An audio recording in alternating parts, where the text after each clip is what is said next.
Subscribe my channel Eat the Red Hammad بن زید 92. نے بیان کیا ان سے ثابت نے اور ان سے انس بن مالک رضی اللہ عنہ نے کہ نبی کریم صلی اللہ علیہ وسلم نے صبح کی نماز خیبر کے قریب پہنچ کر ادا کی۔ ابھی اندھیرا تھا، پھر فرمایا اللہ کی ذات سب سے بلند و برتر ہے، خیبر برباد ہوا۔ یقیناً جب ہم کسی قوم کے میدان میں اتر جاتے ہیں تو ڈرائے ہوئے لوگوں کی صبح بری ہو جاتی ہے۔ پھر یہودی گلیوں میں ڈرتے ہوئے نکلے، آخر حضور اکرم صلی اللہ علیہ وسلم نے ان کے جنگ کرنے والے لوگوں کو قتل کرا دیا اور عورتوں اور بچوں کو قید کر لیا۔ قیدیوں میں ام المومنین حضرت صفیہ رضی اللہ عنہا بھی تھیں، جو واہیہ کلبی رضی اللہ عنہ کے حصے میں آئی تھیں۔ پھر وہ حضور اکرم صلی اللہ علیہ وسلم کی خدمت میں آ گئیں، چنانچہ آپ نے ان سے نکاح کر لیا اور ان کے مہر میں انہیں آزاد کر دیا۔ عبدالعزیز بن صہیب نے ثابت سے پوچھا، ابو محمد کیا تم نے یہ پوچھا تھا کہ حضور صلی اللہ علیہ وسلم نے صفیہ رضی اللہ عنہا کو مہر میں کیا دیا تھا؟ ثابت رضی اللہ عنہ نے اس بات میں سر ہلایا۔ صحیح بخاری حدیث نمبر 4200۔ عبدالعزیز بن صہیب نے بیان کیا کہ میں نے انس بن مالک رضی اللہ عنہ سے سنا، انہوں نے بیان کیا صفیہ رضی اللہ عنہا رسول اللہ صلی اللہ علیہ وسلم کے قیدیوں میں تھیں، لیکن آپ نے انہیں آزاد کر کے ان سے نکاح کر لیا تھا۔ ثابت رضی اللہ عنہ نے انس رضی اللہ عنہ سے پوچھا، حضور صلی اللہ علیہ وسلم نے انہیں مہر کیا دیا تھا؟ انہوں نے کہا کہ خود انہی کو ان کے مہر میں دیا تھا، یعنی انہیں آزاد کر دیا تھا۔ صحیح بخاری حدیث نمبر 4201۔ سہل بن سعد سعدی رضی اللہ عنہ نے بیان کیا کہ رسول اللہ صلی اللہ علیہ وسلم نے اپنے لشکر کے ساتھ مشرکین یعنی یہود خیبر کا مقابلہ کیا۔ دونوں طرف سے لوگوں نے جنگ کی۔ پھر جب آپ اپنے خیمے کی طرف واپس ہوئے اور یہودی بھی اپنے خیموں میں واپس چلے گئے تو رسول اللہ صلی اللہ علیہ وسلم کے ایک صحابی کے متعلق کسی نے ذکر کیا کہ یہودیوں کا کوئی بھی آدمی اگر انہیں مل جائے تو وہ اس کا پیچھا کر کے اسے قتل کیے بغیر نہیں رہتے۔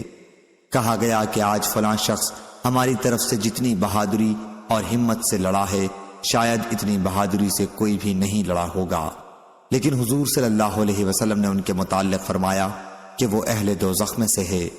ایک صحابی رضی اللہ عنہ نے اس پر کہا کہ میں ان کے ساتھ ساتھ رہوں گا۔ بیان کیا کہ پھر وہ ان کے پیچھے ہو لیے، جہاں وہ ٹھہر جاتے وہ بھی ٹھہر جاتے اور جہاں وہ دوڑ کر چلتے یہ بھی دوڑنے لگتے۔ بیان کیا کہ پھر وہ صاحب زخمی ہو گئے انتہائی شدید طور پر اور چاہا کہ جلدی موت آ جائے، اس لیے انہوں نے اپنی تلوار زمین میں گاڑ دی اور اس کی نوک سینے کے مقابل کر کے اس پر گر پڑے اور اس طرح خودکشی کر لی۔ اب دوسرے صحابی جو ان کی جستجو میں لگے ہوئے تھے حضور اکرم صلی اللہ علیہ وسلم کی خدمت میں حاضر ہوئے اور عرض کیا، میں گواہی دیتا ہوں کہ آپ اللہ کے رسول ہیں۔ پوچھا کیا بات ہے؟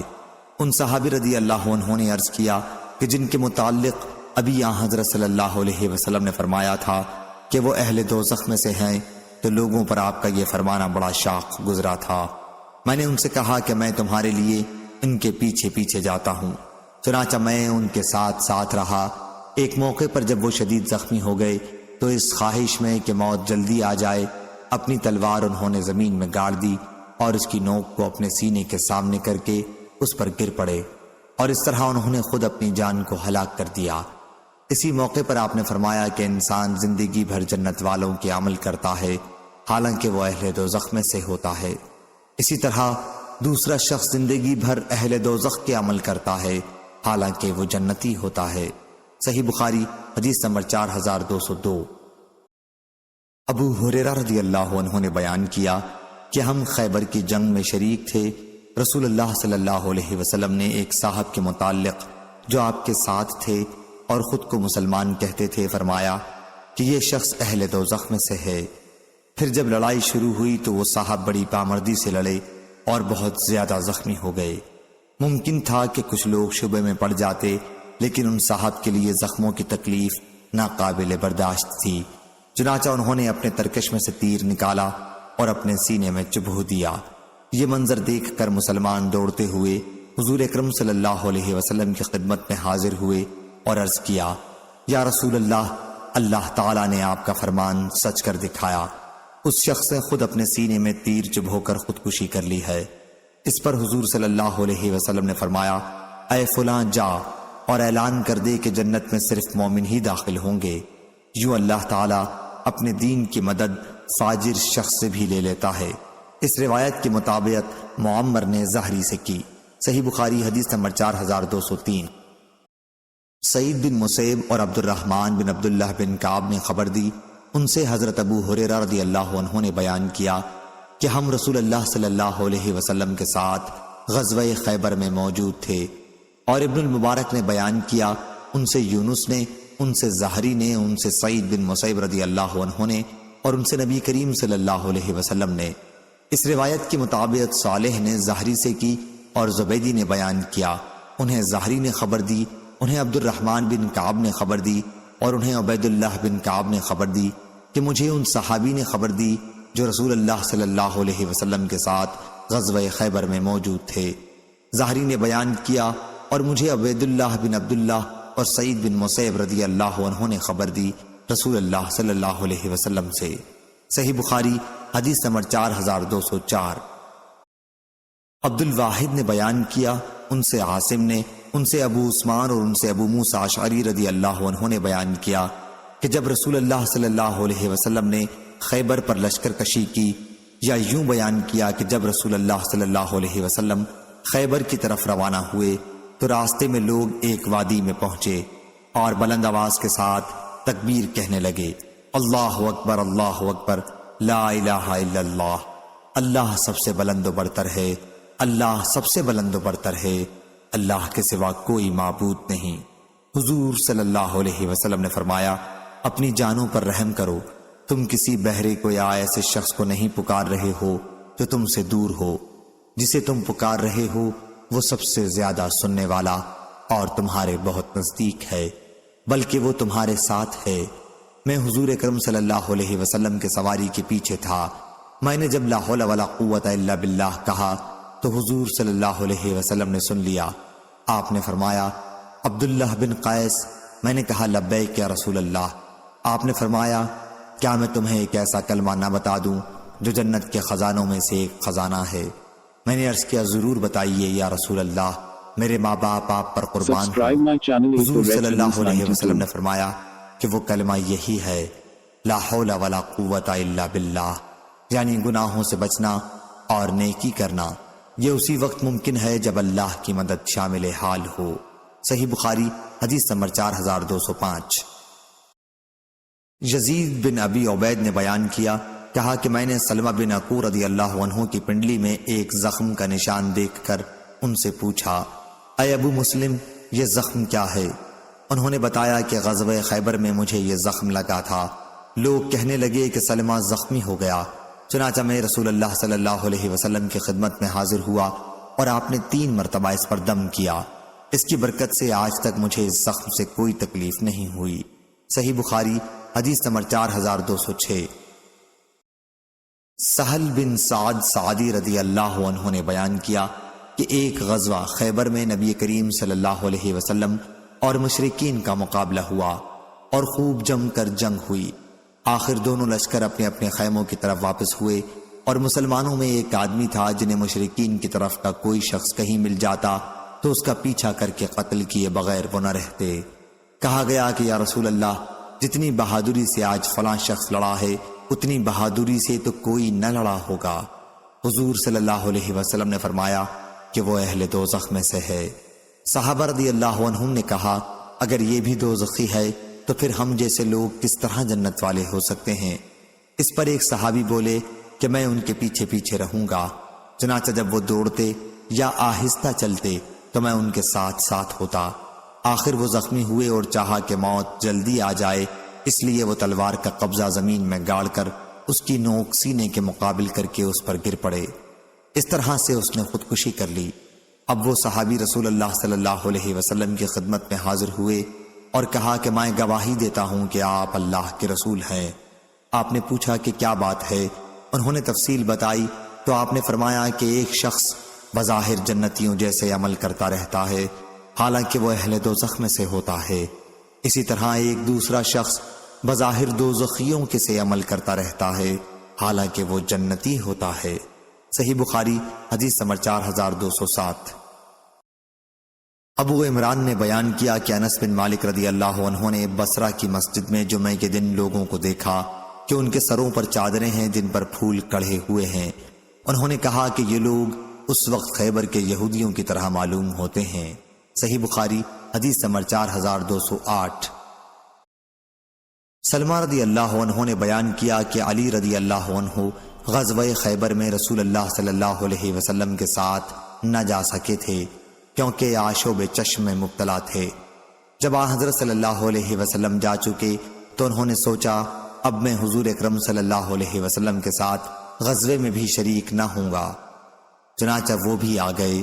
جس دن خیبر فتح ہونا تھا جب اس کی رات آئی تو حضور صلی اللہ علیہ وسلم نے فرمایا کہ کل میں اسلامی علم اس شخص کو دوں گا، یا فرمایا کہ علم وہ شخص لے گا جسے اللہ اور اس کا رسول عزیز رکھتے ہیں اور جس کے ہاتھ پر فتح حاصل ہوگی۔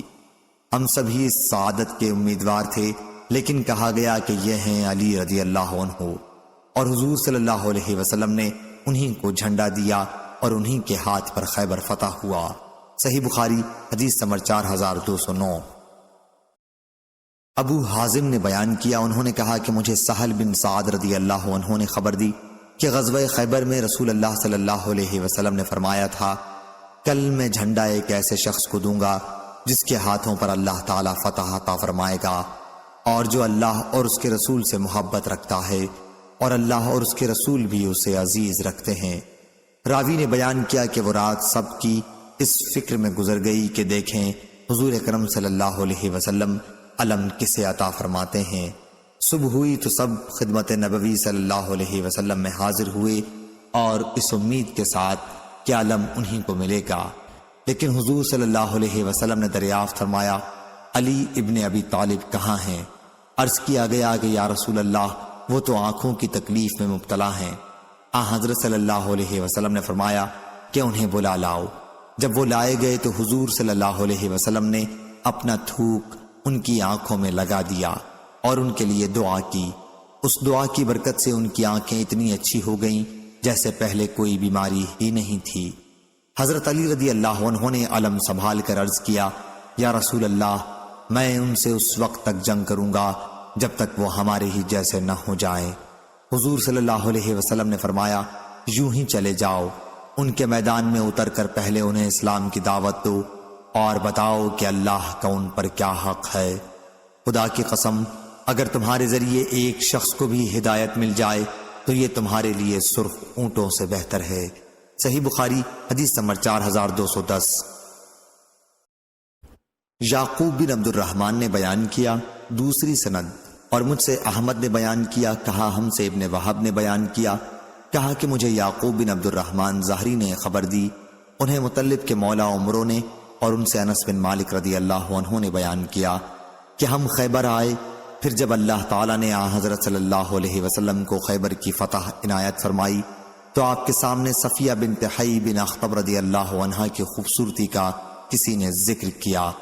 ان کے شوہر قتل ہو گئے تھے اور ان کی شادی ابھی نئی ہوئی تھی، اس لیے حضور صلی اللہ علیہ وسلم نے انہیں اپنے لیے لے لیا اور انہیں ساتھ لے کر حضور صلی اللہ علیہ وسلم روانہ ہوئے۔ آخر جب ہم مقام صد صحبہ میں پہنچے تو ام المومنین صفیہ رضی اللہ عنہا حیض سے پاک ہوئیں اور حضور صلی اللہ علیہ وسلم نے ان کے ساتھ خلوت فرمائی۔ پھر آپ نے حیض بنایا جو کھجور کے ساتھ گھی اور پنیر وغیرہ ملا کر بنایا جاتا ہے، اور اسے چھوٹے سے ایک دسترخوان پر رکھ کر مجھ کو حکم فرمایا کہ جو لوگ تمہارے قریب ہیں انہیں بلا لو۔ ام المومنین حضرت صفیہ رضی اللہ عنہا کا حضرت صلی اللہ علیہ وسلم کی طرف سے یہی ولیمہ تھا۔ پھر ہم مدینے کے لیے روانہ ہوئے تو میں نے دیکھا کہ نبی کریم صلی اللہ علیہ وسلم نے حضرت صفیہ رضی اللہ عنہا کے لیے ابا اونٹ کی کوہان میں باندھ دی تاکہ پیچھے سے وہ اسے پکڑے رہیں، اور آپ نے اونٹ کے پاس بیٹھ کر اپنا گھٹنا اس پر رکھا اور صفیہ رضی اللہ عنہا اپنا پاؤں حضرت کے گھٹنے پر رکھ کر سوار ہوئیں۔ صحیح بخاری حدیث نمبر 4211۔ عبد الحمید نے بیان کیا ان سے سلیمان بن بلال نے، ان سے یحییٰ بن سعید انصاری نے، ان سے حمید طویل نے، اور انہوں نے انس بن مالک رضی اللہ عنہ سے سنا کہ نبی کریم صلی اللہ علیہ وسلم نے صفیہ بنت حی رضی اللہ عنہا کے لیے خیبر کے راستے میں 3 دن تک قیام فرمایا اور آخری دن ان سے خلوت فرمائی، اور وہ بھی امہات المومنین میں شامل ہو گئیں۔ صحیح بخاری حدیث نمبر 4212۔ حمید نے خبر دی اور انہوں نے انس بن مالک رضی اللہ عنہ سے سنا، وہ بیان کرتے تھے کہ نبی کریم صلی اللہ علیہ وسلم نے مدینہ اور خیبر کے درمیان مقام صد صحبہ میں 3 دن تک قیام فرمایا اور وہیں صفیہ رضی اللہ عنہا سے خلوت کی تھی۔ پھر میں نے حضور صلی اللہ علیہ وسلم کی طرف سے مسلمانوں کو ولیمے کی دعوت دی۔ آپ کے ولیمے میں نہ روٹی تھی نہ گوشت تھا، صرف اتنا ہوا کہ آپ نے بلال رضی اللہ عنہ کو دسترخوان بچھانے کا حکم دیا اور وہ بچھا دیا گیا، اس پر کھجور، پنیر اور گھی کا مالیدہ رکھ دیا۔ مسلمانوں نے کہا صفیہ رضی اللہ عنہا امہات المومنین میں سے ہیں یا باندی ہیں؟ کچھ لوگوں نے کہا کہ اگر حضرت صلی اللہ علیہ وسلم نے انہیں پردے میں رکھا تو وہ امہات المومنین میں سے ہوں گی، لیکن اگر آپ نے انہیں پردے میں نہیں رکھا تو پھر یہ اس کی علامت ہوگی کہ وہ باندی ہیں۔ آخر جب کوچ کا وقت ہوا تو حضرت صلی اللہ علیہ وسلم نے ان کے لیے اپنی سواری پر پیچھے بیٹھنے کی جگہ بنائی اور ان کے لیے پردہ کیا۔ صحیح بخاری حدیث نمبر 4213۔ شعبہ بن حجاج نے بیان کیا دوسری سند، اور مجھ سے عبداللہ بن محمد نے بیان کیا، کہا ہم سے وہب بن جریر نے بیان کیا، ان سے شعبہ نے بیان کیا، ان سے حمید بن ہلال نے، اور ان سے عبداللہ بن مغفل رضی اللہ عنہ نے بیان کیا کہ ہم خیبر کا محاصرہ کیے ہوئے تھے کہ کسی شخص نے چمڑے کی ایک کپی پھینکی جس میں چربی تھی۔ میں اسے اٹھانے کے لیے دوڑا، لیکن میں نے جو مڑ کر دیکھا تو حضور صلی اللہ علیہ وسلم موجود تھے۔ میں شرم میں پانی پانی ہو گیا۔ صحیح بخاری حدیث نمبر 4214۔ عبداللہ بن عمر رضی اللہ عنہ نے بیان کیا کہ غزوہ خیبر کے موقع پر نبی کریم صلی اللہ علیہ وسلم نے لہسن اور پالتو گدھوں کے کھانے سے منع فرمایا تھا۔ لہسن کھانے کی ممانعت کا ذکر صرف نافع سے منقول ہے اور پالتو گدھوں کے کھانے کی ممانعت صرف سالم سے منقول ہے۔ صحیح بخاری حدیث نمبر 4215۔ امام مالک نے بیان کیا، ان سے ابن شہاب نے بیان کیا، ان سے عبداللہ اور حسن نے جو دونوں محمد بن علی کے صاحبزادے ہیں، ان سے ان کے والد نے اور ان سے حضرت علی بن ابی طالب رضی اللہ عنہ نے کہ رسول کریم صلی اللہ علیہ وسلم نے غزوہ خیبر کے موقع پر عورتوں سے متاع کی ممانعت کی تھی اور پالتو گدھوں کے کھانے کی بھی۔ صحیح بخاری حدیث نمبر 4216۔ عبیداللہ بن عمر نے بیان کیا، ان سے نافع نے اور ان سے عبداللہ بن عمر رضی اللہ عنہ نے بیان کیا کہ نبی کریم صلی اللہ علیہ وسلم نے غزوہ خیبر کے موقع پر پالتو گدھے کا گوشت کھانے کی ممانعت کی تھی۔ صحیح بخاری حدیث نمبر 4217۔ محمد بن عبید نے بیان کیا، انہوں نے کہا ہم سے عبیداللہ نے بیان کیا، ان سے نافع اور سالم نے اور ان سے عبداللہ بن عمر رضی اللہ عنہ نے بیان کیا کہ نبی کریم صلی اللہ علیہ وسلم نے پالتو گدھوں کے گوشت کی ممانعت کی تھی۔ صحیح بخاری حدیث نمبر 4218۔ حماد بن زید نے بیان کیا، ان سے عمرو نے، ان سے محمد بن علی نے اور ان سے جابر بن عبداللہ رضی اللہ عنہ نے بیان کیا کہ رسول اللہ صلی اللہ علیہ وسلم نے غزوہ خیبر کے موقع پر گدھے کے گوشت کھانے کی ممانعت کی تھی اور گھوڑوں کے گوشت کھانے کی اجازت دی تھی۔ صحیح بخاری حدیث نمبر 4219۔ شیبانی نے بیان کیا اور انہوں نے ابن ابی اوفا رضی اللہ عنہ سے سنا کہ غزوہ خیبر میں ایک موقع پر ہم بہت بھوکے تھے، ادھر ہانڈیوں میں ابال آ رہا تھا، گدھے کا گوشت پکایا جا رہا تھا اور کچھ پک بھی گئی تھیں کہ نبی کریم صلی اللہ علیہ وسلم کے منادی نے اعلان کیا کہ گدھے کے گوشت کا ایک ذرہ بھی نہ کھاؤ اور اسے پھینک دو۔ ابن ابی اوفا رضی اللہ عنہ نے بیان کیا کہ پھر بعض لوگوں نے کہا کیا حضرت صلی اللہ علیہ وسلم نے اس کی ممانعت اس لیے کی ہے کہ ابھی اس میں سے خمس نہیں نکالا گیا تھا، اور بعض لوگوں کا خیال تھا کہ آپ نے اس کی واقعی ممانعت ہمیشہ کے لیے کر دی ہے کیونکہ یہ گندگی کھاتا ہے۔ صحیح بخاری حدیث نمبر 4220۔ عدی بن ثابت نے خبر دی اور انہیں برا اور عبداللہ بن ابی اوفا رضی اللہ عنہ نے کہ وہ لوگ نبی کریم صلی اللہ علیہ وسلم کے ساتھ تھے، پھر انہیں گدھے ملے تو انہوں نے ان کا گوشت پکایا، لیکن حضور صلی اللہ علیہ وسلم کے منادی نے اعلان کیا کہ ہانڈیاں اڈیل دو۔ صحیح بخاری حدیث نمبر 4221، 4222۔ عدی بن ثابت نے بیان کیا، انہوں نے برا بن عازب اور عبداللہ بن ابی اوفہ رضی اللہ عنہ سے سنا، یہ حضرات نبی کریم صلی اللہ علیہ وسلم سے بیان کرتے تھے کہ حضور صلی اللہ علیہ وسلم نے غزوہ خیبر کے موقع پر فرمایا تھا کہ ہانڈیوں کا گوشت پھینک دو۔ اس وقت ہانڈیاں چولہے پر رکھی جا چکی تھیں۔ صحیح بخاری حدیث نمبر 4223، 4224۔ برا بن عازب رضی اللہ عنہ نے بیان کیا کہ ہم نبی کریم صلی اللہ علیہ وسلم کے ساتھ غزوہ میں شریک تھے، پھر پہلی حدیث کی طرح روایت نقل کی۔ صحیح بخاری حدیث نمبر 4225۔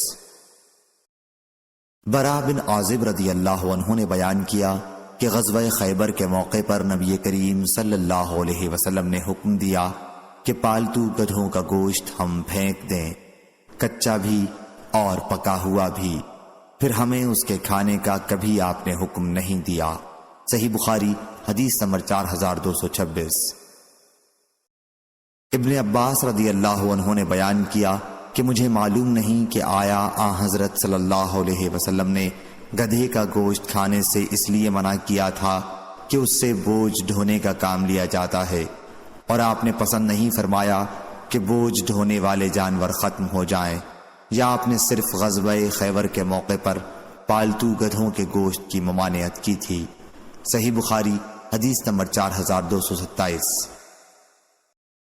عبداللہ بن عمر رضی اللہ عنہ نے بیان کیا کہ نبی کریم صلی اللہ علیہ وسلم نے غزوہ خیبر میں مال غنیمت سے سواروں کو 2 حصے دیے تھے اور پیدل فوجیوں کو 1 حصہ۔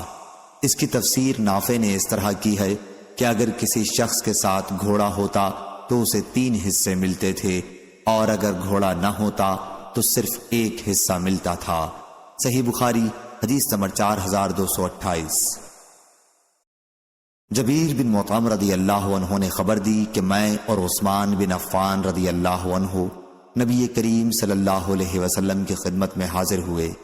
ہم نے عرض کیا کہ حضور صلی اللہ علیہ وسلم نے بنو مطلب کو تو خیبر کے خمس میں سے عنایت فرمایا ہے اور ہمیں نظر انداز کر دیا ہے، حالانکہ آپ سے قرابت میں ہم اور وہ برابر تھے۔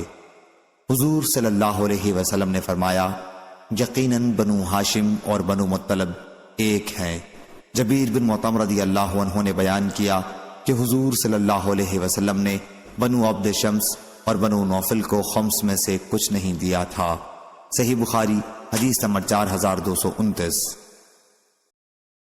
ابو موسیٰ اشعری رضی اللہ عنہ نے بیان کیا کہ جب ہمیں نبی کریم صلی اللہ علیہ وسلم کی ہجرت کے متعلق خبر ملی تو ہم یمن میں تھے، اس لیے ہم بھی آن حضرت صلی اللہ علیہ وسلم کی خدمت میں ہجرت کی نیت سے نکل پڑے۔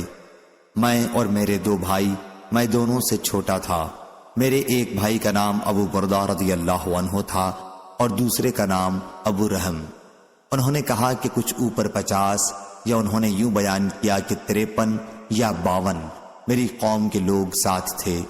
ہم کشتی پر سوار ہوئے، لیکن ہماری کشتی نے ہمیں نجاشی کے ملک حبشہ میں لا ڈالا۔ وہاں ہماری ملاقات جعفر بن ابی طالب رضی اللہ عنہ سے ہو گئی، جو پہلے ہی مکے سے ہجرت کر کے وہاں پہنچ چکے تھے۔ ہم نے وہاں انہی کے ساتھ قیام کیا، پھر ہم سب مدینہ روانہ ہوئے۔ یہاں ہم حضور اکرم صلی اللہ علیہ وسلم کی خدمت میں اس وقت پہنچے جب آپ خیبر فتح کر چکے تھے۔ کچھ لوگ ہم سے یعنی کشتی والوں سے کہنے لگے کہ ہم نے تم سے پہلے ہجرت کی ہے، اور اسماء بنت عمیس رضی اللہ عنہا جو ہمارے ساتھ مدینہ آئی تھی، ام المومنین حفصہ رضی اللہ عنہا کی خدمت میں حاضر ہوئیں۔ ان سے ملاقات کے لیے وہ بھی نجاشی کے ملک میں ہجرت کر کے چلی گئی تھیں۔ عمر رضی اللہ عنہ بھی حفصہ رضی اللہ عنہا کے گھر پہنچے۔ اس وقت اسماء بنت عمیس رضی اللہ عنہا وہیں تھیں۔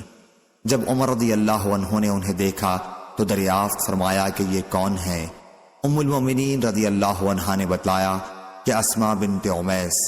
عمر رضی اللہ عنہ نے اس پر کہا، اچھا وہی جو حبشہ سے بحری سفر کر کے آئی ہیں؟ اسماء رضی اللہ عنہا نے کہا، جی ہاں۔ عمر رضی اللہ عنہ نے ان سے کہا کہ ہم تم لوگوں سے ہجرت میں آگے ہیں، اس لیے رسول اللہ صلی اللہ علیہ وسلم سے ہم تمہارے مقابلے میں زیادہ قریب ہیں۔ اسما رضی اللہ عنہا اس پر بہت غصہ ہو گئیں اور کہا ہرگز نہیں، خدا کی قسم تم لوگ رسول اللہ صلی اللہ علیہ وسلم کے ساتھ رہے ہو، تم میں جو بھوکے ہوتے تھے اسے آن حضرت صلی اللہ علیہ وسلم کھانا کھلاتے تھے، اور جو ناواقف ہوتے اسے آن حضرت صلی اللہ علیہ وسلم نصیحت و موعظت کیا کرتے تھے، لیکن ہم بہت دور حبشہ میں غیروں اور دشمنوں کے ملک میں رہتے تھے، یہ سب کچھ ہم نے اللہ اور اس کے رسول کے راستے ہی میں تو کیا، اور خدا کی قسم میں اس وقت تک نہ کھانا کھاؤں گی نہ پانی پیوں گی جب تک تمہاری بات رسول اللہ صلی اللہ علیہ وسلم سے نہ کہہ لوں۔ ہمیں اذیت دی جاتی تھی، دھمکایا ڈرایا جاتا تھا، میں یہاں حضور صلی اللہ علیہ وسلم سے اس کا ذکر کروں گی اور آپ سے اس کے متعلق پوچھوں گی، خدا کی قسم کہ نہ میں جھوٹ بولوں گی نہ کجروی اختیار کروں گی اور نہ کسی خلاف واقعہ بات کا اضافہ کروں گی۔ صحیح بخاری حدیث نمبر 4230۔ چنانچہ جب حضور اکرم صلی اللہ علیہ وسلم تشریف لائے تو انہوں نے عرض کیا، یا نبی اللہ، عمر اس طرح کی باتیں کرتے ہیں۔ حضور صلی اللہ علیہ وسلم نے دریافت فرمایا کہ تم نے انہیں کیا جواب دیا؟ انہوں نے عرض کیا کہ میں نے انہیں یہ جواب دیا تھا۔ آن حضرت صلی اللہ علیہ وسلم نے اس پر فرمایا کہ وہ تم سے زیادہ مجھ سے قریب نہیں ہے، انہیں اور ان کے ساتھیوں کو صرف ایک ہجرت حاصل ہوئی اور تم کشتی والوں نے 2 ہجرتوں کا شرف حاصل کیا۔ انہوں نے بیان کیا کہ اس واقعے کے بعد ابو موسیٰ رضی اللہ عنہ اور تمام کشتی والے میرے پاس گروہ در گروہ آنے لگے اور مجھ سے اس حدیث کے متعلق پوچھنے لگے۔ ان کے لیے دنیا میں حضور اکرم صلی اللہ علیہ وسلم کے ان کے متعلق اس ارشاد سے زیادہ خوشکن اور باعث فخر اور کوئی چیز نہیں تھی۔ صحیح بخاری حدیث نمبر 4231۔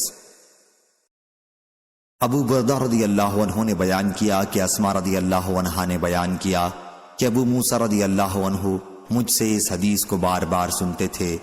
ابو بردہ رضی اللہ عنہ نے بیان کیا اور ان سے ابو موسیٰ رضی اللہ عنہ نے کیا حضرت صلی اللہ علیہ وسلم نے فرمایا، جب میرے اشعری احباب رات میں آتے ہیں تو میں ان کی قرآن کی تلاوت کی آواز پہچان جاتا ہوں، اگرچہ دن میں نے ان کی اقامت گاہوں کو نہ دیکھا ہو، لیکن جب رات میں وہ قرآن پڑھتے ہیں تو ان کی آواز سے میں ان کی اقامت گاہوں کو پہچان لیتا ہوں۔ میرے انہی اشعری احباب میں ایک مرد دانا بھی ہے کہ جب کہیں اس کی سواروں سے مٹ بھیڑ ہو جاتی ہے یا آپ نے فرمایا کہ دشمن سے، تو ان سے کہتا ہے کہ میرے دوستوں نے کہا ہے کہ تم تھوڑی دیر کے لیے ان کا انتظار کر لو۔ صحیح بخاری حدیث نمبر 4232۔ برید بن عبداللہ نے بیان کیا، ان سے ابو بردہ نے اور ان سے ابو موسیٰ اشعری رضی اللہ عنہ نے بیان کیا کہ خیبر کی فتح کے بعد ہم نبی کریم صلی اللہ علیہ وسلم کی خدمت میں پہنچے، لیکن آن حضرت صلی اللہ علیہ وسلم نے مال غنیمت میں ہمارا بھی حصہ لگایا۔ آپ نے ہمارے سوا کسی بھی ایسے شخص کا حصہ مال غنیمت میں نہیں لگایا جو فتح کے وقت اسلامی لشکر کے ساتھ موجود نہ رہا ہو۔ صحیح بخاری حدیث نمبر 4233۔ ابن مطیع کے مولا سالم نے بیان کیا اور انہوں نے ابو ہریرہ رضی اللہ عنہ سے سنا، انہوں نے بیان کیا کہ جب خیبر فتح ہوا تو مال غنیمت میں سونا اور چاندی نہیں ملا تھا، بلکہ گائے، اونٹ، سامان اور باغات ملے تھے۔ پھر ہم رسول اللہ صلی اللہ علیہ وسلم کے ساتھ وادی القرا کی طرف لوٹے۔ حضرت صلی اللہ علیہ وسلم کے ساتھ ایک مدغم نامی غلام تھا جو بنی غواب کے ایک صحابی نے آپ کو ہدیے میں دیا تھا۔ وہ حضرت صلی اللہ علیہ وسلم کا کجاوا اتار رہا تھا کہ کسی نامعلوم سمت سے ایک تیر آ کر ان کے لگا۔ لوگوں نے کہا مبارک ہو شہادت، لیکن حضور صلی اللہ علیہ وسلم نے فرمایا ہرگز نہیں، اس ذات کی قسم جس کے ہاتھ میں میری جان ہے، جو چادر اس نے خیبر میں تقسیم سے پہلے مال غنیمت میں سے چرائی تھی وہ اس پر آگ کا شعلہ بن کر بھڑک رہی ہے۔ یہ سن کر ایک دوسرے صحابی 1 یا 2 تسمے لے کر حضرت صلی اللہ علیہ وآلہ وسلم کی خدمت میں حاضر ہوئے اور عرض کیا کہ یہ میں نے اٹھا لیے تھے۔ حضرت صلی اللہ علیہ وسلم نے فرمایا کہ یہ بھی جہنم کا تسمہ بنتا۔ صحیح بخاری حدیث نمبر 4234۔ زید نے خبر دی انہیں ان کے والد نے، اور انہوں نے عمر بن خطاب رضی اللہ عنہ سے سنا۔ انہوں نے کہا، ہاں اس ذات کی قسم جس کے ہاتھ میں میری جان ہے، اگر اس کا خطرہ نہ ہوتا کہ بعد کی نسلیں بے جائیداد رہ جائیں گی اور ان کے پاس کچھ نہ ہوگا، تو جو بھی بستی میرے زمانے خلافت میں فتح ہوتی میں اسے اسی طرح تقسیم کر دیتا جس طرح نبی کریم صلی اللہ علیہ وسلم نے خیبر کی تقسیم کی تھی۔ میں ان مفتوحہ اراضی کو بعد میں آنے والے مسلمانوں کے لیے محفوظ چھوڑے جا رہا ہوں تاکہ وہ اسے تقسیم کرتے رہیں۔ صحیح بخاری حدیث نمبر 4235۔ علی بن عبداللہ نے بیان کیا، کہا ہم سے سفیان نے بیان کیا، کہا کہ میں نے زہری سے سنا اور ان سے اسماعیل بن امیہ نے سوال کیا تھا، تو انہوں نے بیان کیا کہ مجھے عنبسہ بن سعید نے خبر دی کہ ابو ہریرہ رضی اللہ عنہ نبی کریم صلی اللہ علیہ وسلم کی خدمت میں حاضر ہوئے اور آپ سے خیبر کی غنیمت میں سے حصہ مانگا۔ سعید بن عاص کے ایک لڑکے ابان بن سعید رضی اللہ عنہ نے کہا کہ یا رسول اللہ انہیں نہ دیجیے۔ اس پر ابو ہریرہ رضی اللہ عنہ نے کہا کہ یہ شخص تو ابن قوقل کا قاتل ہے۔ ابان رضی اللہ عنہ اس پر بولے، حیرت ہے اس دبر بلی سے چھوٹا ایک جانور پر جو قدوم الدان پہاڑی سے اتر آیا ہے۔ صحیح بخاری حدیث نمبر 4237۔ زہری نے بیان کیا انہیں عنبسہ بن سعید نے خبر دی، انہوں نے ابو ہریرہ رضی اللہ عنہ سے سنا، وہ سعید بن عاص رضی اللہ عنہ کو خبر دے رہے تھے کہ ابان رضی اللہ عنہ کو حضور اکرم صلی اللہ علیہ وسلم نے کسی سریہ پر مدینے سے نجد کی طرف بھیجا تھا۔ ابو ہریرہ رضی اللہ عنہ نے بیان کیا کہ پھر ابان رضی اللہ عنہ اور ان کے ساتھی حضرت صلی اللہ علیہ وسلم کی خدمت میں حاضر ہوئے۔ خیبر فتح ہو چکا تھا، ان لوگوں کے گھوڑے تنگ چھال ہی کے تھے، یعنی انہوں نے مہم میں کوئی کامیابی حاصل نہیں کی تھی۔ ابو ہریرہ رضی اللہ عنہ نے بیان کیا کہ میں نے عرض کیا یا رسول اللہ غنیمت میں ان کا حصہ نہ لگائیے۔ اس پر ابان رضی اللہ عنہ بولے، اے وبر تیری حیثیت تو صرف یہ ہے کہ قدوم الدان کی چوٹی سے اتر آیا ہے۔ حضرت صلی اللہ علیہ وسلم نے فرمایا، ابان بیٹھ جا۔ حضرت صلی اللہ علیہ وسلم نے ان لوگوں کا حصہ نہیں لگایا۔ صحیح بخاری حدیث نمبر 4238۔ عمرو بن یحییٰ بن سعید نے بیان کیا، کہا کہ مجھے میرے دادا نے خبر دی اور انہیں ابان بن سعید رضی اللہ عنہ نے کہ وہ نبی کریم صلی اللہ علیہ وسلم کی خدمت میں حاضر ہوئے اور سلام کیا۔ ابو ہریرہ رضی اللہ عنہ بولے کہ یا رسول اللہ یہ تو ابن قوقل کا قاتل ہے، اور ابان رضی اللہ عنہ نے ابو ہریرہ رضی اللہ عنہ سے کہا، حیرت ہے اس وبر پر جو قدوم الدان سے ابھی اترا ہے اور مجھ پر عیب لگاتا ہے، ایک ایسے شخص پر کہ جس کے ہاتھ سے اللہ تعالیٰ نے انہیں ابن قوقل رضی اللہ عنہ کو عزت دی اور ایسا نہ ہونے دیا کہ ان کے ہاتھ سے مجھے ذلیل کرتا۔ صحیح بخاری حدیث نمبر 4239۔ لیث بن سعد نے بیان کیا، ان سے عقیل نے، ان سے ابن شہاب نے، ان سے عروہ نے، ان سے عائشہ رضی اللہ عنہا نے کہ نبی کریم صلی اللہ علیہ وسلم کی صاحبزادی فاطمہ رضی اللہ عنہا نے ابو بکر صدیق رضی اللہ عنہ کے پاس کسی کو بھیجا اور اپنی میراث کا مطالبہ کیا۔ حضرت صلی اللہ علیہ وسلم کے اس مال سے جو آپ کو اللہ تعالیٰ نے مدینہ اور فدق میں عنایت فرمایا تھا اور خیبر کا جو 5واں حصہ رہ گیا تھا، ابو بکر رضی اللہ عنہ نے یہ جواب دیا کہ حضرت صلی اللہ علیہ وسلم نے خود ہی ارشاد فرمایا تھا کہ ہم پیغمبروں کا کوئی وارث نہیں ہوتا، ہم جو کچھ چھوڑ جائیں وہ سب صدقہ ہوتا ہے، البتہ آل محمد صلی اللہ علیہ وسلم اسی مال سے کھاتی رہے گی، اور میں خدا کی قسم جو صدقہ حضور اکرم صلی اللہ علیہ وسلم چھوڑ گئے ہیں اس میں کسی قسم کا تغیر نہیں کروں گا۔ جس حال میں وہ حضرت صلی اللہ علیہ وسلم کے عہد میں تھا اب بھی اسی طرح رہے گا، اور اس میں اس کی تقسیم وغیرہ میں بھی وہی طرز عمل اختیار کروں گا جو حضور صلی اللہ علیہ وسلم کا اپنی زندگی میں تھا۔ غرض ابو بکر نے فاطمہ رضی اللہ عنہا کو کچھ بھی دینا منظور نہ کیا۔ اس پر فاطمہ ابو بکر رضی اللہ عنہا کی طرف سے خفا ہو گئیں اور ان سے ترک ملاقات کر لیا، اور اس کے بعد وفات تک ان سے کوئی گفتگو نہیں کی۔ فاطمہ رضی اللہ عنہا حضرت صلی اللہ علیہ وسلم کے بعد 6 مہینے تک زندہ رہیں۔ جب ان کی وفات ہوئی تو ان کے شوہر علی رضی اللہ عنہ نے انہیں رات میں دفن کر دیا، اور ابو بکر رضی اللہ عنہ کو اس کی خبر نہیں دی اور خود ان کی نماز جنازہ پڑھائی۔ فاطمہ رضی اللہ عنہا جب تک زندہ رہیں علی رضی اللہ عنہ پر لوگ بہت توجہ رکھتے رہے، لیکن ان کی وفات کے بعد انہوں نے دیکھا کہ اب لوگوں کے منہ ان کی طرف سے پھرے ہوئے ہیں۔ اس وقت انہوں نے ابو بکر رضی اللہ عنہ سے صلح کر لینا اور ان سے بیعت کر لینا چاہا۔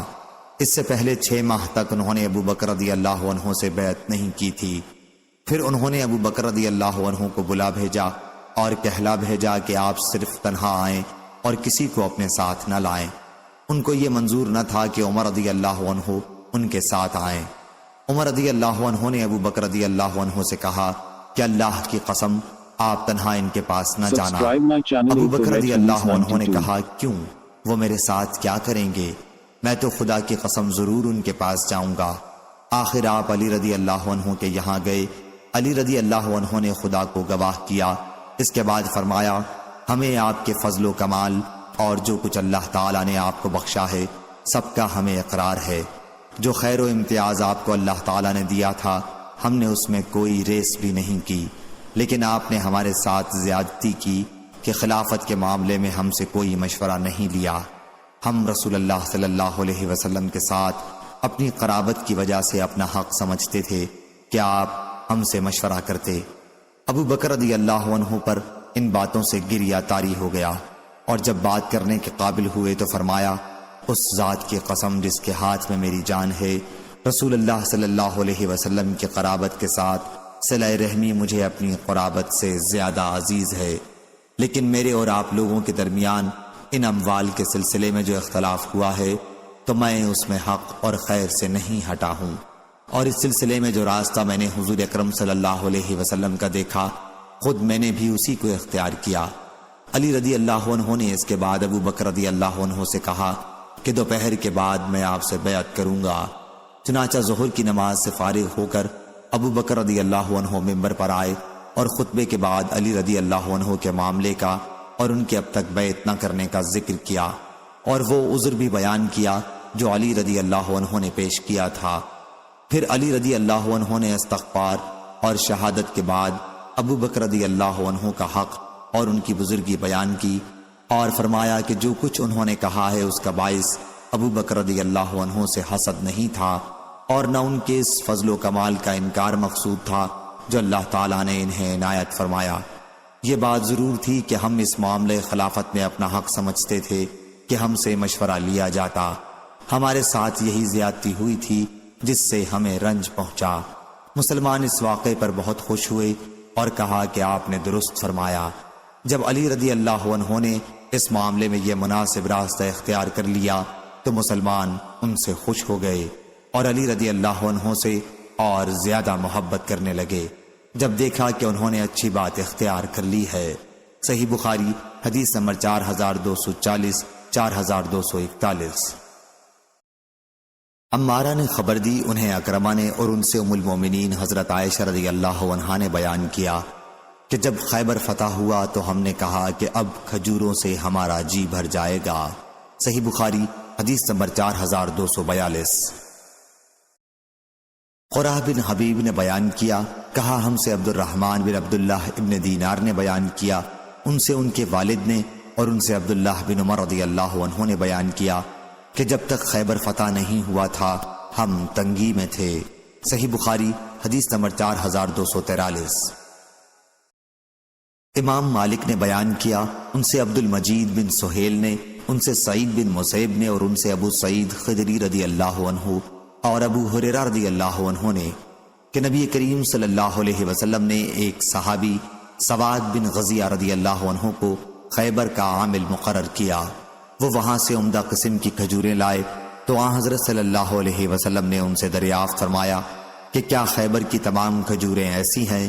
انہوں نے عرض کیا نہیں، خدا کی قسم یا رسول اللہ، ہم اس طرح کی 1 سا کھجور اس سے خراب 2 یا 3 سا کھجور کے بدلے میں ان سے لے لیتے ہیں۔ آن حضرت صلی اللہ علیہ وسلم نے فرمایا کہ اس طرح نہ کیا کرو، بلکہ اگر اچھی کھجور لانی ہو تو ساری کھجور پہلے درہم کے بدلے بیچ ڈالا کرو، پھر ان دراہم سے اچھی کھجور خرید لیا کرو۔ صحیح بخاری حدیث نمبر 4244، 4245۔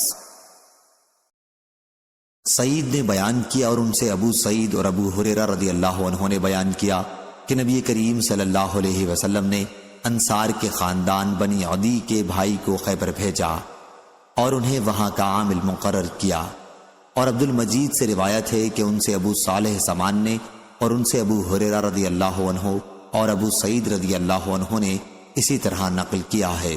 صحیح بخاری حدیث نمبر 4246 4247۔ عبداللہ نے بیان کیا کہ نبی کریم صلی اللہ علیہ وسلم نے خیبر کی زمین و باغات وہاں کے یہودیوں کے پاس ہی رہنے دیے تھے کہ وہ ان میں کام کریں اور بوئیں جوتیں، اور انہیں ان کی پیداوار کا آدھا حصہ ملے گا۔ صحیح بخاری حدیث نمبر 4248۔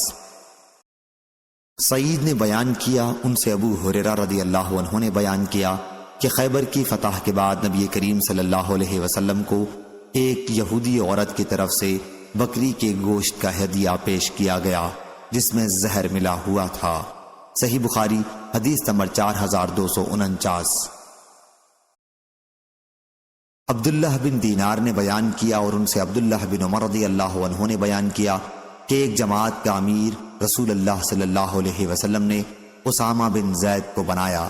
ان کی عمارت پر بعض لوگوں کو اعتراض ہوا تو آن حضرت صلی اللہ علیہ وسلم نے فرمایا کہ آج تم کو اس کی عمارت پر اعتراض ہے، تم ہی کچھ دن پہلے اس کے باپ کی عمارت پر اعتراض کر چکے ہو، حالانکہ خدا کی قسم وہ عمارت کے مستحق اور اہل تھے، اس کے علاوہ وہ مجھے سب سے زیادہ عزیز تھے، جس طرح یہ اسامہ رضی اللہ عنہ ان کے بعد مجھے سب سے زیادہ عزیز ہے۔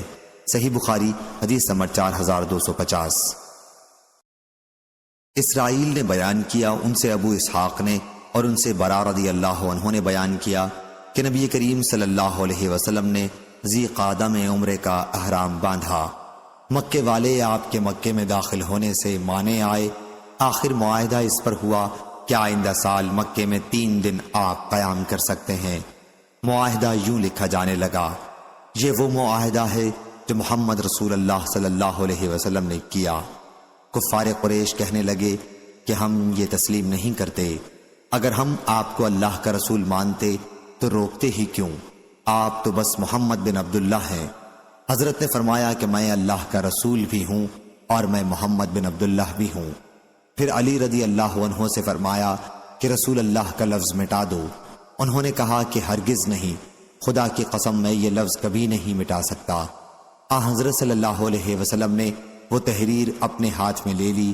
آپ لکھنا نہیں جانتے تھے لیکن آپ نے اس کے الفاظ اس طرح کر دیے، یہ وہ معاہدہ ہے جو محمد بن عبداللہ نے کیا کہ وہ ہتھیار لے کر مکے میں نہیں آئیں گے، البتہ ایسی تلوار جو نیام میں ہو ساتھ لا سکتے ہیں، اور یہ کہ اگر مکہ والوں میں سے کوئی ان کے ساتھ جانا چاہے گا تو وہ اسے اپنے ساتھ نہیں لے جائیں گے، لیکن اگر ان کے ساتھیوں میں سے کوئی مکے میں رہنا چاہے گا تو وہ اسے نہ روکیں گے۔ پھر جب آئندہ سال آپ اس معاہدے کے مطابق مکے میں داخل ہوئے اور 3 دن کی مدت پوری ہو گئی تو مکے والے علی رضی اللہ عنہ کے پاس آئے اور کہا کہ اپنے ساتھی سے کہو کہ اب یہاں سے چلے جائیں کیونکہ مدت پوری ہو گئی ہے۔ جب حضرت صلی اللہ علیہ وسلم مکے سے نکلے تو آپ کے پیچھے حمزہ رضی اللہ عنہ کی بیٹی چچا چچا کہتی ہوئی آئیں۔ علی رضی اللہ عنہ نے انہیں لے لیا اور ہاتھ پکڑ کر فاطمہ رضی اللہ عنہا کے پاس لائے اور کہا کہ اپنے چچا کی بیٹی کو لے لو، میں اسے لیتا آیا ہوں۔ علی زید جعفر کا اختلاف ہوا۔ علی رضی اللہ عنہ نے کہا کہ میں اسے اپنے ساتھ لایا ہوں اور یہ میرے چچا کی لڑکی ہے۔ جعفر رضی اللہ عنہ نے کہا کہ یہ میرے چچا کی لڑکی ہے اور اس کی خالہ میرے نکاح میں ہے۔ زید رضی اللہ عنہ نے کہا یہ میرے بھائی کی لڑکی ہے، لیکن حضرت صلی اللہ علیہ وسلم نے ان کی خالہ کے حق میں فیصلہ فرمایا جو جعفر رضی اللہ عنہ کے نکاح میں تھیں، اور فرمایا خالہ ماں کے درجے میں ہوتی ہے، اور علی رضی اللہ عنہ سے فرمایا کہ تم مجھ سے ہو اور میں تم سے ہوں۔ جعفر رضی اللہ عنہ سے فرمایا کہ تم صورت و شکل اور عادات و اخلاق دونوں میں مجھ سے مشابہ ہو، اور زید رضی اللہ عنہ سے فرمایا کہ تم ہمارے بھائی اور ہمارے مولا ہو۔ علی رضی اللہ عنہ نے حضرت صلی اللہ علیہ وسلم سے عرض کیا کہ حمزہ کی صاحبزادی کو آپ اپنے نکاح میں لے لیں، لیکن آپ نے فرمایا کہ وہ میرے رضائی بھائی کی لڑکی ہے۔ صحیح بخاری حدیث نمبر 4251۔ سریج نے بیان کیا، کہا ہم سے فلیح نے بیان کیا۔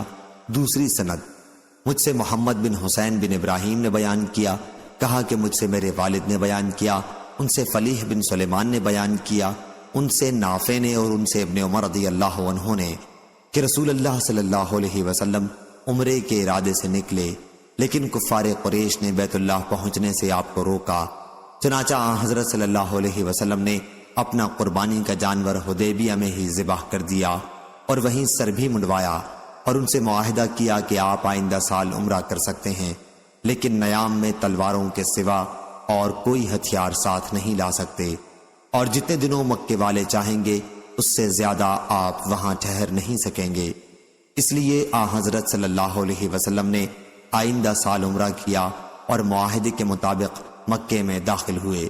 3 دن وہاں مقیم رہے، پھر قریش نے آپ سے جانے کے لیے کہا اور آپ مکے سے چلے آئے۔ صحیح بخاری حدیث نمبر 4252۔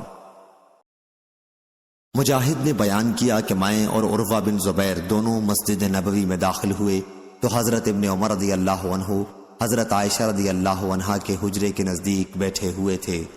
عروہ نے سوال کیا کہ نبی کریم صلی اللہ علیہ وسلم نے کل کتنے عمرے کیے تھے؟ حضرت ابن عمر رضی اللہ عنہ نے کہا کہ 4، اور ایک ان میں سے رجب میں کیا تھا۔ صحیح بخاری حدیث نمبر 4253۔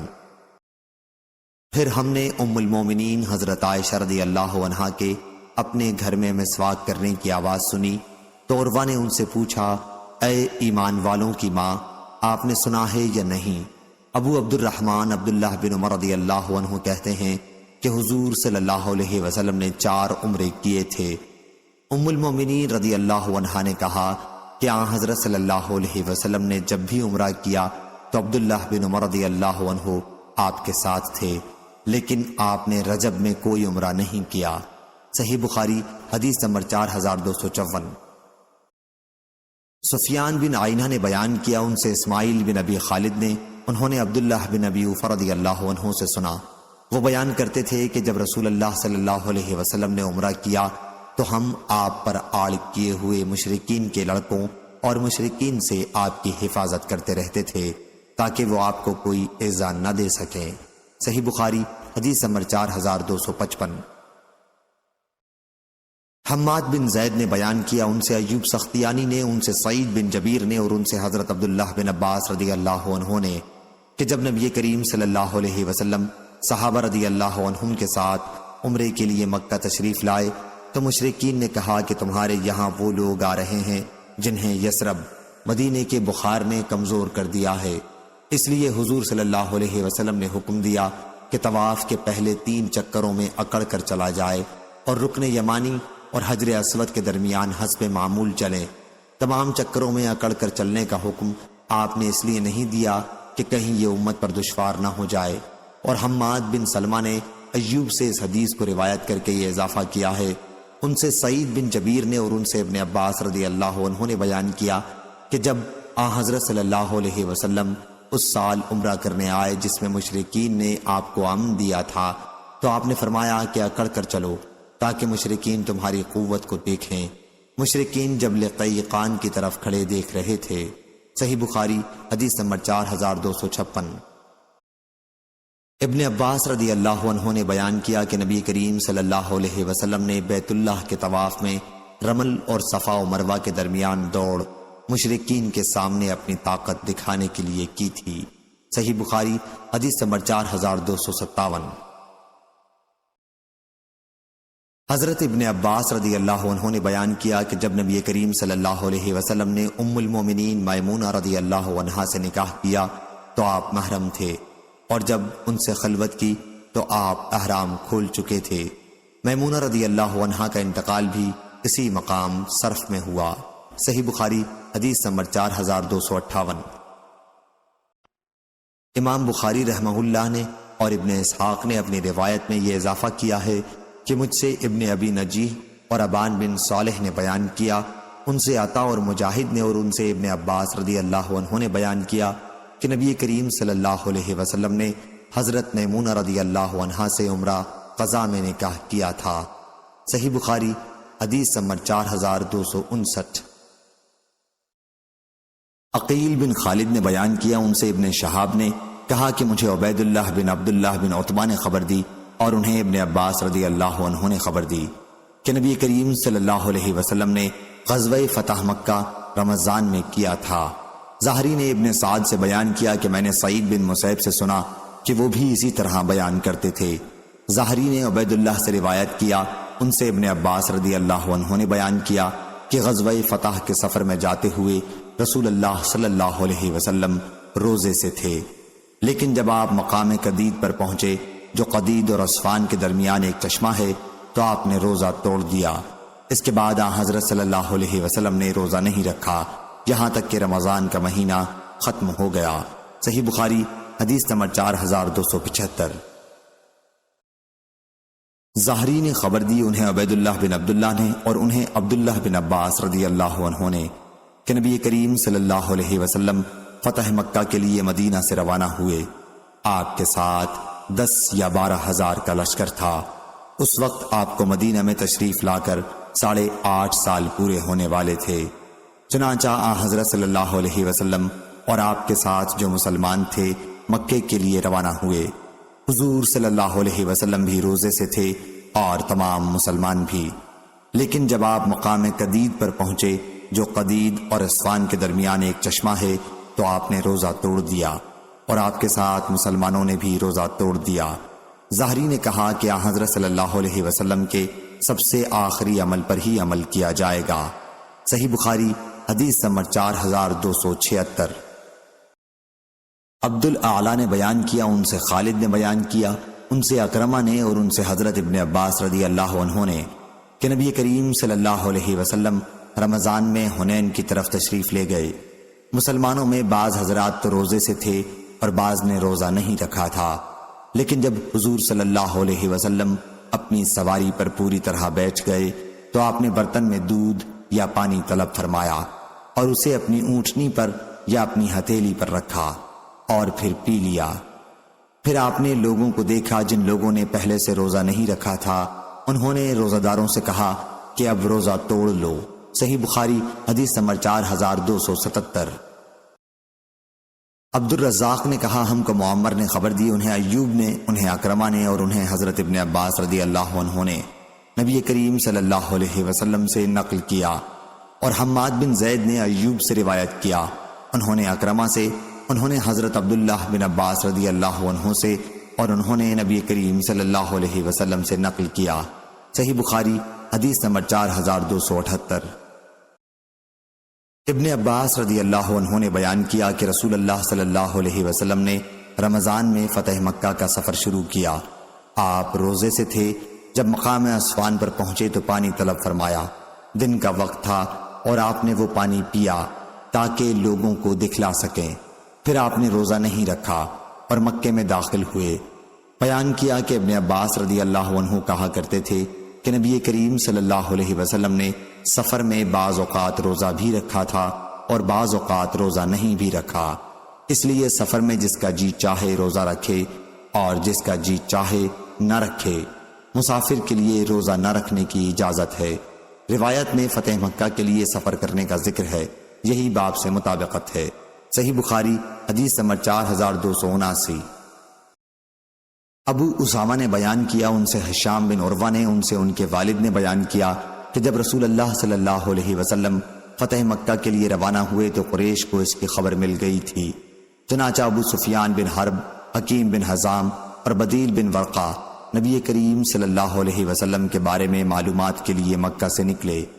یہ لوگ چلتے چلتے مقام مراز زہران پر پہنچے تو انہیں جگہ جگہ آگ جلتی ہوئی دکھائی دی۔ ایسا معلوم ہوتا تھا کہ مقام عرفات کی آگ ہے۔ ابو سفیان نے کہا کہ یہ آگ کیسی ہے؟ یہ تو عرفات کی آگ کی طرح دکھائی دیتی ہے۔ اس پر بدیل بن ورقہ نے کہا یہ بنی عمرو یعنی قبا کے قبیلے کی آگ ہے۔ ابو سفیان نے کہا کہ بنی عمرو کی تعداد اس سے بہت کم ہے۔ اتنے میں حضور صلی اللہ علیہ وسلم کے محافظ دستے نے انہیں دیکھ لیا اور ان کو پکڑ کر حضرت صلی اللہ علیہ وسلم کی خدمت میں لائے۔ پھر ابو سفیان رضی اللہ عنہ نے اسلام قبول کیا۔ اس کے بعد جب حضرت صلی اللہ علیہ وسلم آگے مکے کی طرف بڑھے تو عباس رضی اللہ عنہ سے فرمایا کہ ابو سفیان رضی اللہ عنہ کو ایسی جگہ پر روک کے رکھو جہاں گھوڑوں کا جاتے وقت ہجوم ہو، تاکہ وہ مسلمانوں کی فوجی قوت کو دیکھ لیں۔ چنانچہ عباس رضی اللہ عنہ انہیں ایسے ہی مقام پر روک کر کھڑے ہو گئے، اور حضور اکرم صلی اللہ علیہ وسلم کے ساتھ قبائل کے دستے ایک ایک کر کے ابو سفیان کے سامنے سے گزرنے لگے۔ ایک دستہ گزرا تو انہوں نے پوچھا، عباس یہ کون ہے؟ انہوں نے بتایا کہ یہ قبیلہ غفار ہے۔ ابو سفیان رضی اللہ عنہ نے کہا کہ مجھے غفار سے کیا سروکار؟ پھر قبیلہ جہینہ گزرا تو ان کے متعلق بھی انہوں نے یہی کہا۔ پھر قبیلہ سعد بن حزیم گزرا تو ان کے متعلق بھی انہوں نے یہی کہا۔ پھر قبیلہ سلیم گزرا تو ان کے متعلق بھی یہی کہا۔ آخر ایک دستہ سامنے آیا، اس جیسا فوجی دستہ نہیں دیکھا گیا ہوگا۔ ابو سفیان رضی اللہ عنہ نے پوچھا، یہ کون لوگ ہیں؟ عباس رضی اللہ عنہ نے کہا کہ یہ انصار کا دستہ ہے۔ سعد بن عبادہ رضی اللہ عنہ اس کے امیر ہیں اور انہی کے ہاتھ میں انصار کا علم ہے۔ سعد بن عبادہ رضی اللہ عنہ نے کہا، ابو سفیان آج کا دن قتل عام کا ہے، آج کعبے میں بھی لڑنا درست کر دیا گیا ہے۔ ابو سفیان رضی اللہ عنہ اس پر بولے، اے عباس، قریش کی ہلاکت و بربادی کا دن اچھا آ لگا ہے۔ پھر ایک اور دستہ آیا، یہ سب سے چھوٹا دستہ تھا، اس میں رسول اللہ صلی اللہ علیہ وسلم اور آپ کے صحابہ رضی اللہ عنہم تھے۔ حضرت صلی اللہ علیہ وسلم کا علم زبیر بن العوام رضی اللہ عنہ اٹھائے ہوئے تھے۔ جب حضور صلی اللہ علیہ وسلم ابو سفیان کے قریب سے گزرے تو انہوں نے کہا، آپ کو معلوم نہیں سعد بن عبادہ رضی اللہ عنہ کیا کہہ گئے ہیں؟ حضور صلی اللہ علیہ وسلم نے دریافت فرمایا کہ انہوں نے کیا کہا ہے؟ تو ابو سفیان رضی اللہ عنہ نے بتایا کہ یہ کہہ گئے ہیں کہ آپ قریش کا کام تمام کر دیں گے، سب کو قتل کر ڈالیں گے۔ حضور صلی اللہ علیہ وسلم نے فرمایا کہ سعد رضی اللہ عنہ نے غلط کہا ہے، بلکہ آج کا دن وہ ہے جس میں اللہ کعبے کی عظمت اور زیادہ کر دے گا۔ آج کعبے کو غلاف پہنایا جائے گا۔ عروہ نے بیان کیا، پھر حضور صلی اللہ علیہ وسلم نے حکم دیا کہ آپ کا علم مقام مجون میں گاڑ دیا جائے۔ عروہ نے بیان کیا، اور مجھے نافع بن جبیر بن مطعم نے خبر دی، کہا کہ میں نے عباس رضی اللہ عنہ سے سنا، انہوں نے زبیر بن عوام رضی اللہ عنہ سے کہا فتح مکہ کے بعد کہ حضور صلی اللہ علیہ وسلم نے ان کو یہی جھنڈا گاڑنے کے لیے حکم فرمایا تھا۔ راوی نے بیان کیا کہ اس دن حضور صلی اللہ علیہ وسلم نے خالد بن ولید رضی اللہ عنہ کو حکم دیا تھا کہ مکے کے بالائی علاقے قدا کی طرف سے داخل ہوں، اور خود حضور اکرم صلی اللہ علیہ وسلم قدا کے نشیبی علاقے کی طرف سے داخل ہوئے۔ اس دن خالد رضی اللہ عنہ کے دستے کے 2 صحابی حبیش بن اشعر اور کرز بن جابر فہری رضی اللہ عنہ شہید ہوئے تھے۔ صحیح بخاری حدیث نمبر 4280۔ معاویہ بن قرہ نے بیان کیا، انہوں نے عبداللہ بن مفعل رضی اللہ عنہ سے سنا، انہوں نے بیان کیا کہ میں نے دیکھا کہ رسول اللہ صلی اللہ علیہ وسلم فتح مکہ کے موقع پر اپنے اونٹ پر سوار ہیں اور خوش الحانی کے ساتھ سورہ فتح کی تلاوت فرما رہے ہیں۔ معاویہ بن قرہ رضی اللہ عنہ نے کہا کہ اگر اس کا خطرہ نہ ہوتا کہ لوگ مجھے گھیر لیں گے تو میں بھی اسی طرح تلاوت کر کے دکھاتا جیسے عبداللہ بن مغفل رضی اللہ عنہ نے پڑھ کر سنایا تھا۔ صحیح بخاری حدیث نمبر 4281۔ اسامہ بن زید رضی اللہ عنہ نے بیان کیا کہ فتح مکہ کے سفر میں انہوں نے رسول اللہ صلی اللہ علیہ وسلم سے پوچھا، یا رسول اللہ، کل مکے میں آپ کہاں قیام فرمائیں گے؟ حضرت صلی اللہ علیہ وسلم نے فرمایا، ہمارے لیے عقیل نے کوئی گھر ہی کہاں چھوڑا ہے۔ صحیح بخاری حدیث نمبر 4282۔ پھر حضور صلی اللہ علیہ وسلم نے فرمایا کہ مومن کافر کا وارث نہیں ہو سکتا اور نہ کافر مومن کا وارث ہو سکتا ہے۔ ظاہری سے پوچھا گیا کہ پھر ابو طالب کی وراثت کسے ملی تھی؟ انہوں نے بتایا کہ ان کے وارث عقیل اور طالب ہوئے تھے۔ معمر نے ظاہری سے اسامہ رضی اللہ عنہ کا سوال یوں نقل کیا ہے کہ آپ اپنے حج کے دوران کہاں قیام فرمائیں گے، اور یونس نے اپنی روایت میں نہ حج کا ذکر کیا ہے اور نہ فتح مکہ کا۔ صحیح بخاری حدیث نمبر 4283۔ ابو زناد نے بیان کیا، ان سے عبد الرحمن نے اور ان سے ابو ہریرہ رضی اللہ عنہ نے بیان کیا کہ نبی کریم صلی اللہ علیہ وسلم نے فرمایا، انشاءاللہ ہماری قیام گاہ اگر اللہ تعالی نے فتح عنایت فرمائی تو خیف بنی کنانہ میں ہوگی جہاں قریش نے کفر کی حمایت کے لیے قسم کھائی تھی۔ صحیح بخاری حدیث نمبر 4284۔ ابن شہاب نے خبر دی، انہیں ابو سلمہ نے اور ان سے ابو ہریرہ رضی اللہ عنہ نے بیان کیا کہ رسول اللہ صلی اللہ علیہ وسلم نے جب حنین کا ارادہ کیا تو فرمایا انشاءاللہ کل ہمارا قیام خیف بنی کنانہ میں ہوگا جہاں قریش نے کفر کے لیے قسم کھائی تھی۔ صحیح بخاری حدیث نمبر 4285۔ انس بن مالک رضی اللہ عنہ نے بیان کیا کہ فتح مکہ کے موقع پر جب نبی کریم صلی اللہ علیہ وسلم مکے میں داخل ہوئے تو سر مبارک پر خود تھی۔ آپ نے اسے اتارا ہی تھا کہ ایک صحابی نے آ کر عرض کیا کہ ابن قتل کعبے کے پردے سے چمٹا ہوا ہے۔ حضور صلی اللہ علیہ وسلم نے فرمایا کہ اسے وہیں قتل کر دو۔ امام رحمہ اللہ نے کہا جیسا کہ ہم سمجھتے ہیں آگے اللہ جانے، نبی صلی اللہ علیہ وسلم اس دن احرام باندھے ہوئے نہیں تھے۔ صحیح بخاری حدیث نمبر 4286۔ عبداللہ بن مسعود رضی اللہ عنہ نے بیان کیا کہ فتح مکہ کے دن جب نبی کریم صلی اللہ علیہ وسلم مکے میں داخل ہوئے تو بیت اللہ کے چاروں طرف 360 بت تھے۔ حضور اکرم صلی اللہ علیہ وسلم ایک چھڑی سے جو دست مبارک میں تھی مارتے جاتے تھے اور اس آیت کی تلاوت کرتے جاتے تھے کہ حق قائم ہو گیا اور باطل مغلوب ہو گیا، حق قائم ہو گیا اور باطل سے نہ شروع میں کچھ ہو سکا ہے نہ آئندہ کچھ ہو سکتا ہے۔ صحیح بخاری حدیث نمبر 4287۔ عبداللہ بن مسعود رضی اللہ عنہ نے بیان کیا کہ فتح مکہ کے دن جب نبی کریم صلی اللہ علیہ وسلم مکے میں داخل ہوئے تو بیت اللہ کے چاروں طرف 360 بت تھے۔ حضور اکرم صلی اللہ علیہ وسلم ایک چھڑی سے جو دست مبارک میں تھی مارتے جاتے تھے اور اس آیت کی تلاوت کرتے جاتے تھے کہ حق قائم ہو گیا اور باطل مغلوب ہو گیا، حق قائم ہو گیا اور باطل سے نہ شروع میں کچھ ہو سکا ہے نہ آئندہ کچھ ہو سکتا ہے۔ صحیح بخاری حدیث نمبر 4287۔ اور لیث نے بیان کیا، کہا کہ مجھ سے یونس نے بیان کیا، کہا کہ مجھے نافع نے خبر دی اور انہیں عبداللہ بن عمر رضی اللہ عنہ نے کہ رسول اللہ صلی اللہ علیہ وسلم اپنی سواری پر فتح مکہ کے دن مکے کے بالائی علاقے کی طرف سے شہر میں داخل ہوئے۔ اسامہ بن زید رضی اللہ عنہ آپ کی سواری پر آپ کے پیچھے بیٹھے ہوئے تھے۔ آپ کے ساتھ بلال رضی اللہ عنہ اور کعبے کے حاجب عثمان بن طلحہ رضی اللہ عنہ بھی تھے۔ آخر اپنے اونٹ کو آپ نے مسجد کے قریب باہر بٹھایا اور بیت اللہ کی کنجی لانے کا حکم دیا۔ پھر آپ بیت اللہ کے اندر تشریف لے گئے۔ آپ کے ساتھ اسامہ بن زید، بلال اور عثمان بن طلحہ رضی اللہ عنہم بھی تھے۔ آپ اندر کافی دیر تک ٹھہرے۔ جب باہر تشریف لائے تو لوگ جلدی سے آگے بڑھے۔ عبداللہ بن عمر رضی اللہ عنہ سب سے پہلے اندر جانے والوں میں تھے۔ انہوں نے بیت اللہ کے دروازے کے پیچھے حضرت بلال رضی اللہ عنہ کو کھڑے ہوئے دیکھا اور ان سے پوچھا کیا حضرت صلی اللہ علیہ وسلم نے کہاں نماز پڑھی تھی؟ انہوں نے وہ جگہ بتلائی جہاں آپ نے نماز پڑھی تھی۔ عبداللہ بن عمر رضی اللہ عنہ نے کہا کہ یہ پوچھنا بھول گیا کیا حضرت صلی اللہ علیہ وسلم نے نماز میں کتنی رکعتیں پڑھی تھیں؟ صحیح بخاری حدیث نمبر 4289۔ حفص بن میسرہ نے بیان کیا، ان سے ہشام بن عروہ نے، ان سے ان کے والد نے اور انہیں عائشہ رضی اللہ عنہا نے خبر دی کہ نبی کریم صلی اللہ علیہ وسلم فتح مکہ کے دن مکے کے بالائی علاقہ قدح سے شہر میں داخل ہوئے تھے۔ اس روایت کی مطابق ابو اسامہ اور وہیب نے قدح کے ذکر کے ساتھ کی ہے۔ صحیح بخاری حدیث نمبر 4290۔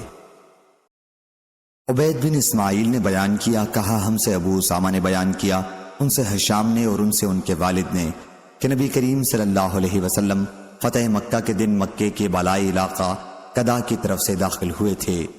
صحیح بخاری حدیث نمبر 4291۔ شعبہ نے بیان کیا، ان سے عمرو نے، ان سے ابن ابی لیلہ نے کہ ام ہانی رضی اللہ عنہا کے سوا ہمیں کسی نے یہ خبر نہیں دی کہ نبی کریم صلی اللہ علیہ وسلم نے چاشت کی نماز پڑھی۔ انہی نے کہا کہ جب مکہ فتح ہوا تو آن حضرت صلی اللہ علیہ وسلم نے ان کے گھر غسل کیا اور 8 رکعت نماز پڑھی۔ انہوں نے کہا کہ آن حضرت صلی اللہ علیہ وسلم کو میں نے اتنی ہلکی نماز پڑھتے کبھی نہیں دیکھا تھا، پھر بھی اس میں آپ رکوع اور سجدہ پوری طرح کرتے تھے۔ صحیح بخاری حدیث نمبر 4292۔ حضرت عائشہ رضی اللہ عنہا نے بیان کیا کہ نبی کریم صلی اللہ علیہ وسلم اپنے رکوع میں اور سجدے میں یہ دعا پڑھتے تھے۔ دعا یہ ہے: سبحانک اللہم ربنا و بحمدک اللہم اغفر لی۔ صحیح بخاری حدیث نمبر 4293۔ ابن عباس رضی اللہ عنہ نے بیان کیا کہ عمر رضی اللہ عنہ مجھے اپنی مجلس میں اس وقت بھی بلا لیتے جب وہاں بدر کی جنگ میں شریک ہونے والے بزرگ صحابہ رضی اللہ عنہم بیٹھے ہوتے۔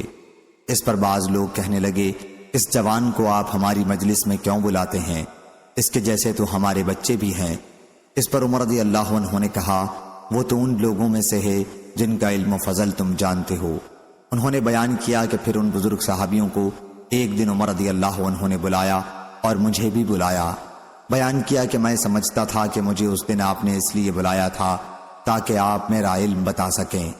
پھر آپ نے دریافت کیا، اذا جاء نصر اللہ والفتح ورأیت الناس يدخلون، ختم سورت تک، کے متعلق تم لوگوں کا کیا خیال ہے؟ کسی نے کہا کہ ہمیں اس آیت میں حکم دیا گیا ہے کہ ہم اللہ کی حمد بیان کریں اور اس سے استغفار کریں کہ اس نے ہماری مدد کی اور ہمیں فتح عنایت فرمائی۔ بعض نے کہا کہ ہمیں اس کے متعلق کچھ معلوم نہیں ہے، اور بعض نے کوئی جواب نہیں دیا۔ پھر انہوں نے مجھ سے دریافت کیا، ابن عباس، کیا تمہارا بھی یہی خیال ہے؟ میں نے جواب دیا کہ نہیں۔ پوچھا، پھر تم کیا کہتے ہو؟ میں نے کہا کہ اس میں رسول اللہ صلی اللہ علیہ وسلم کی وفات کا اشارہ ہے کہ جب اللہ تعالیٰ کی مدد اور فتح حاصل ہو گئی، یعنی فتح مکہ، تو یہ آپ کی وفات کی نشانی ہے۔ اس لیے آپ اپنے رب کی حمد اور تسبیح کریں اور اس کی مغفرت طلب کریں کہ وہ توبہ قبول کرنے والا ہے۔ عمر رضی اللہ عنہ نے کہا کہ جو کچھ تم نے کہا وہی میں بھی سمجھتا ہوں۔ صحیح بخاری حدیث نمبر 4294۔ لیث بن سعد نے بیان کیا، ان سے مقبری نے کہ ابو شریح عدوی رضی اللہ عنہ نے مدینے کے امیر عمر بن سعید سے کہا، جبکہ عمر بن سعید عبداللہ بن زبیر رضی اللہ عنہ کے خلاف مکے کی طرف لشکر بھیج رہے تھے، کہ اے امیر، مجھے اجازت دیجیے کہ میں آپ سے ایک حدیث بیان کروں جو رسول اللہ صلی اللہ علیہ وسلم نے فتح مکہ کے دوسرے دن ارشاد فرمائی تھی۔ اس حدیث کو میرے دونوں کانوں نے سنا، میرے قلب نے اس کو یاد رکھا، اور جب حضور اکرم صلی اللہ علیہ وسلم ارشاد فرما رہے تھے تو میں اپنی آنکھوں سے آپ کو دیکھ رہا تھا۔ حضور اکرم صلی اللہ علیہ وسلم نے پہلے اللہ کی حمد و ثنا بیان کی اور پھر فرمایا، بلا شبہ مکہ کو اللہ تعالیٰ نے حرمت والا شہر قرار دیا ہے، کسی انسان نے اسے اپنی طرف سے حرمت والا قرار نہیں دیا۔ اس لیے کسی شخص کے لیے بھی جو اللہ اور آخرت کے دن پر ایمان رکھتا ہو، جائز نہیں کہ اس میں کسی کا خون بہائے، اور نہ کوئی اس سرزمین کا کوئی درخت کاٹے۔ اور اگر کوئی شخص رسول اللہ صلی اللہ علیہ وسلم کے فتح مکہ کے موقع پر جنگ سے اپنے لیے بھی رخصت نکالے تو تم اس سے کہہ دینا کہ اللہ تعالیٰ نے صرف اپنے رسول کو تھوڑی دیر کے لیے اس کی اجازت دی تھی، تمہارے لیے بالکل اجازت نہیں ہے، اور مجھے بھی اس کی اجازت دن کے تھوڑے سے حصے کے لیے ملی تھی، اور آج پھر اس کی حرمت اسی طرح لوٹ آئی ہے جس طرح کل یہ شہر حرمت والا تھا۔ پس جو لوگ یہاں موجود ہیں وہ ان کو میرا کلام پہنچا دیں جو موجود نہیں۔ ابو شریح سے پوچھا گیا کہ عمر بن سعید نے آپ کو پھر جواب کیا دیا تھا، تو انہوں نے بتایا کہ اس نے کہا کہ میں یہ مسائل تم سے زیادہ جانتا ہوں۔ حرم کسی گناہگار کو پناہ نہیں دیتا، نہ کسی کا خون کر کے بھاگنے والے کو پناہ دیتا ہے، مفسد کو بھی پناہ نہیں دیتا۔ صحیح بخاری حدیث نمبر 4295۔ لیث نے بیان کیا، ان سے یزید بن ابی حبیب نے، ان سے عطا بن ابی رباح نے، اور ان سے جابر بن عبداللہ رضی اللہ عنہ نے بیان کیا، انہوں نے نبی کریم صلی اللہ علیہ وسلم سے سنا، آپ نے فتح مکہ کے موقع پر مکہ مکرمہ میں فرمایا تھا کہ اللہ اور اس کے رسول نے شراب کی خرید و فروخت مطلق حرام قرار دے دی ہے۔ صحیح بخاری حدیث نمبر 4296۔ سفیان ثوری نے بیان کیا دوسری سند، اور ہم سے قبسیہ بن عقبہ نے بیان کیا، کہا ہم سے سفیان ثوری نے بیان کیا، ان سے یحییٰ بن ابی اسحاق نے، اور ان سے انس رضی اللہ عنہ نے بیان کیا کہ ہم نبی کریم صلی اللہ علیہ وسلم کے ساتھ مکے میں 10 دن ٹھہرے تھے، اور اس مدت میں ہم نماز قصر کرتے تھے۔ صحیح بخاری حدیث نمبر 4297۔ عاصم نے خبر دی، انہیں اکرمہ نے اور ان سے ابن عباس رضی اللہ عنہ نے بیان کیا کہ نبی کریم صلی اللہ علیہ وسلم نے مکے میں 19 دن قیام فرمایا تھا اور اس مدت میں صرف نماز 2 رکعتیں قصر پڑھتے تھے۔ صحیح بخاری حدیث نمبر 4298۔ عبداللہ بن عباس رضی اللہ عنہ نے بیان کیا کہ ہم نبی کریم صلی اللہ علیہ وسلم کے ساتھ سفر میں فتح مکہ کے بعد 19 دن تک مقیم رہے، اور عبداللہ بن عباس رضی اللہ عنہ نے کہا کہ ہم سفر میں 19 دن تک تو نماز قصر پڑھتے تھے، لیکن جب اس سے زیادہ مدت گزر جاتی تو پھر پوری نماز پڑھتے تھے۔ صحیح بخاری حدیث نمبر 4299۔ یونس نے بیان کیا، ان سے ابن شہاب نے کہا مجھ کو عبداللہ بن ثعلبہ بن سعیر رضی اللہ عنہ نے خبر دی کہ نبی کریم صلی اللہ علیہ وسلم نے فتح مکہ کے دن ان کے چہرے پر شفقت کی راہ سے ہاتھ پھیرا تھا۔ صحیح بخاری حدیث نمبر 4300۔